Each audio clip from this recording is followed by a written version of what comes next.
നടിയെ ആക്രമിച്ച കേസിൽ സിബിഐ അന്വേഷണം വേണമെന്ന ദിലീപിന്റെ ആവശ്യം ഹൈക്കോടതി തള്ളി. ഏത് ഏജൻസി അന്വേഷണം നടത്തണമെന്ന ആവശ്യം ഉന്നയിക്കാൻ പ്രതിക്ക് അവകാശമില്ല എന്ന പ്രോസിക്യൂഷൻ വാദം കോടതി അംഗീകരിച്ചു. വിവരങ്ങളുമായി MS അനീഷ് കുമാർ ചേരുന്നു. അനീഷ് കുമാർ, എന്താണ് ഈ കേസിൽ ഇന്ന് നടന്നിരിക്കുന്നത്?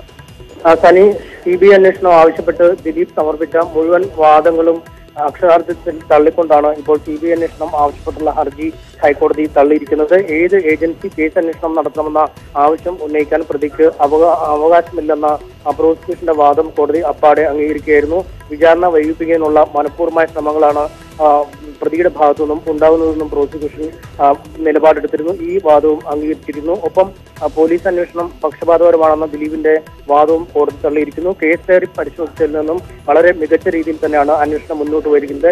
അന്വേഷണത്തിൽ പൂർണ്ണ തൃപ്തി കോടതി പ്രകടിപ്പിക്കുകയും ചെയ്തു. ഒപ്പം ഈ അന്വേഷണങ്ങൾക്കും കേസിനും പിന്നിലൊക്കെ സംവിധായകൻ ശ്രീകുമാർ മേനോൻ, ലിബർട്ടി ബഷീർ എന്നിവരാണെന്ന ദിലീപിന്റെ വാദവും കോടതി തള്ളി. ഈ ആരോപണങ്ങൾക്ക് തെല്ലും കഴമ്പില്ലെന്നും കോടതി വിലയിരുത്തിയിരിക്കുന്നു. എന്തായാലും വിചാരണ അടക്കമുള്ള നടപടികളുമായി ഇനി പോലീസിനും കീഴ് കോടതികൾക്കും മുന്നോട്ട് പോകാം. അനീഷ്, നന്ദി അനീഷ് വിവരങ്ങൾക്ക്.